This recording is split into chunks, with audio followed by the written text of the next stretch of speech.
na nossa vida.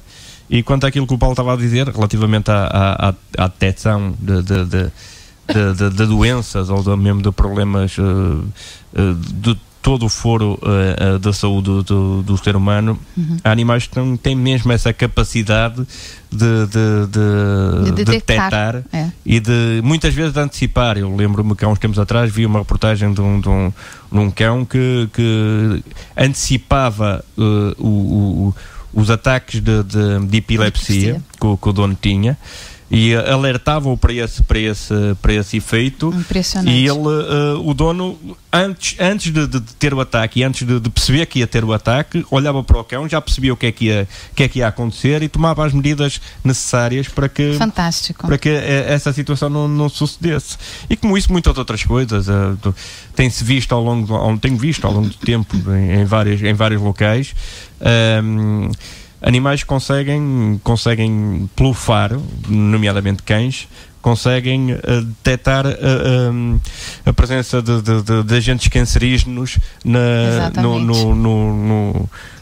circulação humana. Portanto, de alguma forma conseguem detectá-los e de alguma forma também, tal é o nível de inteligência que muitos cientistas até há um pouco tempo defendiam que eles não tinham, e portanto tal é o nível de inteligência desses animais que conseguem não só detectar essas situações como transmiti-las a outros seres humanos que, atenção, que aqui algo está errado. Problema. Portanto, vejam o que é que se passa porque eu estou a sentir algo errado e portanto façam alguma coisa.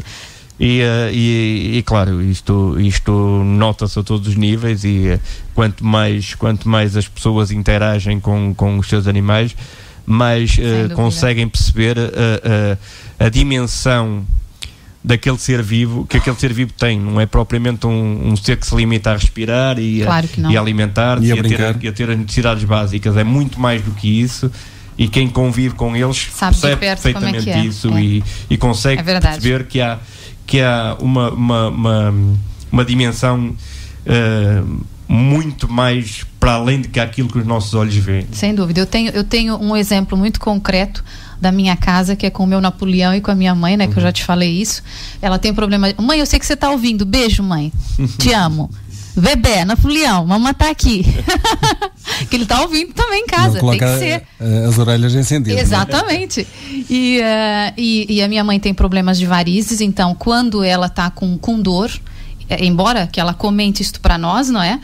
Hoje tá me doendo as pernas e tal, mas obviamente que ele não consegue compreender esta linguagem, mas ela se senta e estende as pernas e ele vai lá e começa a lamber, sabe? Como quem diz, exatamente no local onde ela está com a dor, sabe? Quer dizer, então isso é uma coisa impressionante. E por incrível que pareça, e ela tá, se quiser pode ligar para dizer que é verdade, porque é mesmo, mãe, ela começa a melhorar. Por quê? Porque ele começa, obviamente, né, com a língua lambendo, acaba por ativar a circulação e começa a melhorar e ela tem menos dor. Então, efetivamente, os animais são as melhores coisas do mundo. A mãe natureza é perfeita, é um fato. O homem é que muitas das vezes estragam as coisas e depois temos que partir para situações como estas que a gente estava falando e você também falou, dentro do equilíbrio, equilibrar um pouco porque está muito desequilibrado. Aliás, o mundo está desequilibrado, algumas pessoas estão desequilibradas, então isto passa. E aliás, a gente vê que mesmo quando nós chegamos um pouco mais alterados, os nossos animais sentem isto, não é? Eu própria chego em casa mais alterada, eu tenho 12 animais, ok? Pronto, 12 cães. Então, 12 cães e um pombo. E é o novo membro da família. E no caso, se chegam mais alterada, eles notam, eles ficam um pouco, vem dar carinho, mas ficam um pouco na deles, tipo assim, deixa eu entender o que se passa. Será que é conosco ou será que é só com você? Existe, alguma coisa tá ali, vamos ver o que ela tá. Pois de repente já falo, pronto, já passou e tal. Ou seja, a inteligência deles, por isso que eles são seres sencientes, não é? Portanto, eles... E infelizmente, de uns tempos para cá, algumas pessoas começaram, não é, a levar isso em consideração. Sim, e já há muitos cientistas que defendem essa complexidade. E ainda bem que sim, não é? Porque é uma coisa muito óbvia. Exatamente. Assim como dizer assim que um cachorro não tem memória ou lembrança. Não é verdade. Os científicos só têm vindo a comprovar aquilo que era de senso comum, não é? Claro. Porque quem convive com animais tem senso comum, percebe perfeitamente que eles sentem alegria, sentem tristeza, sentem euforia, manifestam-se. Todos aqueles sentimentos que nós até há uns tempos atrás classificávamos como exclusivamente humanos, não são, e como eu digo, há muitos estudos que têm vindo à tona que comprovam que é muito mais profundo do que isso, não é? Há muito mais aqueles sentimentos que nós julgávamos que eram exclusivos do ser humano, vão muito para além disso. Agora, claro que cada espécie tem a sua forma de comunicar, e é na comunicação que surgem as diferenças, e por isso é aí que a capacidade de raciocínio e de interpretação que cada um tem pode tentar desenvolver para chegar a um consenso e a um ponto em que se vê que o que está à superfície não é tudo, não é? Não é uma linguagem muito fácil de entender para eles e para nós muitas das vezes, e eu agora queria partilhar precisamente aqui também algumas mensagens que já começamos a receber na página da Anifeira no Facebook. A Aida Magalhães coloca mesmo aqui uma questão. Ela gostaria que abordasse uma situação que acha gravíssima. Tem a ver com o facto de grande parte das pessoas passearem os seus cães sem trela. Isto para ela é uma forma de negligência. Já não bastam os abandonos, mas claro, estes casos seriam até evitáveis. Muito bem, uma observação que eu concordo perfeitamente com a Aida Magalhães, não é? Sim. Obrigado pela sugestão desta questão, porque eu acho que, olha, é fantástica. Efetivamente, nenhum animal, aliás, obviamente os errantes não tem, não é? Porque não tem dono. Agora, todo animal que saia na rua tem que sair com trela, com coleira e com trela. Obrigatoriamente, por lei. Isto é obrigatório. Agora, há muitas pessoas, e eu também passo por isso, e estou solidária, porque eu também concordo com não só porque é por lei, mas porque é uma segurança. Por exemplo, se eu saio na rua com os meus cachorros, eu tenho uma que é uma pastora alemã, que ela é bem pesada, não é? E às vezes encontro alguns outros cachorros que estão acompanhados dos seus donos, mas eles vão sozinhos, vêm sozinhos, e aí querem vir brincar com ela. Só que como ela é muito grandalhona, eu estou sempre com receio que às vezes ela possa dar uma patada, possa machucar, alguma coisa do gênero, até porque até é difícil para eu segurar, não é, Vitor? O momento é muito inseguro também, não é? Sem dúvida. Então, vê bem, se por lei é obrigatório e é uma segurança, inclusive para os próprios donos e para os próprios cachorros, por que não andar com trela?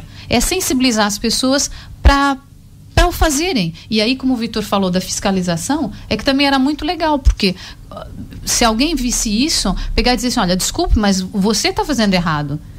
E tentar também passar isto. Eu sei que é chato e é muito difícil e pode até criar conflitos com alguns dos vizinhos à nossa volta. Mas é importante que a gente passe essa mensagem. E vamos abordar esse assunto mais vezes, né? E não só e esse nível, portanto, a ver do interrelacionamento, nem todos os animais. Porque estas temáticas estão sempre presentes, infelizmente, não é? Nós temos boas zonas de lazer, bons parques que são criados, Ovar, Estarreja, São João da Madeira, Oliveira das Maias, todos têm parques e é para desfrutar. Exato, mas também por causa da segurança, claro, e salvaguardando as devidas diferenças. Andar com um animal sem trela na rua é o mesmo que andar com uma criança sem tentar a dar a mão. De repente vê qualquer coisa do outro lado da rua, claro, atravessa a rua e é atropelado. O animal tem uma reação sempre imprevisível, não é? Exato. Sim. A abordagem da própria criança, do próprio adulto. Sem dúvida. Primeiro, porque a maioria deles, dos animais que é criado em casas, não está habituado a andar na rua, nem tem consciência do perigo que o rodeia, claro, principalmente a nível da circulação automóvel. Claro. Não é? E segundo, porque tal como os seres humanos obedecem a instintos, e às vezes um instinto vê um outro animal do outro lado da rua e o instinto é ir ter com ele, cumprimentá-lo, fazer seja o que for, claro, e de repente acontece um acidente. E pode ser um dia de má disposição do próprio animal, não é? Exatamente, também, isso mesmo. Também. Tudo isso, e portanto há que saber respeitar essa vertente que é da lei. Eles têm que andar de trela. Muita gente faz tem aversão a isso porque acha que eles estão ali presos e é uma forma de os manter presos. Não, é por uma questão, acima de tudo, de segurança e de respeito pelo sem dúvida. Outros, né? Até porque há bem pouco tempo, eu e a minha irmã vimos uma situação que era uns cachorros errantes, né? Estavam comendo num determinado local onde as pessoas estavam deixando comida, nada contra isso, ok? E entretanto veio um outro que tinha dono, mas estava sem trela, e começou ali tipo uma briga entre eles, não é? E tivemos que ser nós a ter que chamar a dona para vir tirar o cachorro dela, porque ela estava na garagem ali à espera que o cachorro voltasse. Quer dizer, faz algum sentido isto? Isso é um péssimo hábito que as pessoas têm. Há pessoas que têm a mania de deixar sair, ele vai dar uma volta e depois volta.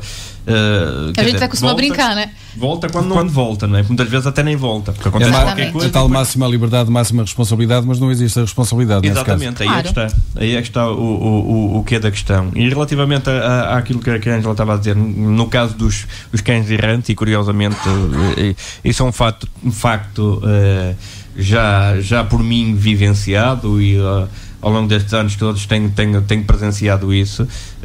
Muitas pessoas têm medo dos animais errantes e têm medo do que eles possam fazer. Curiosamente são muito mais respeitadores dos outros seres vivos do que aqueles que têm donos, porque não têm hábitos de convivência, não têm hábitos de sociedade.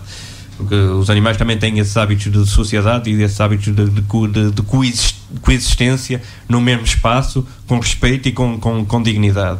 E por vezes as pessoas têm tendência a afastarem, chutar e a terem receio dos animais errantes, quando eles não querem de forma alguma provocar qualquer tipo de conflito ou qualquer tipo de confronto, seja com quem for, seja com humanos, seja com outro tipo de cães. Eu vou muitas vezes diariamente, claro.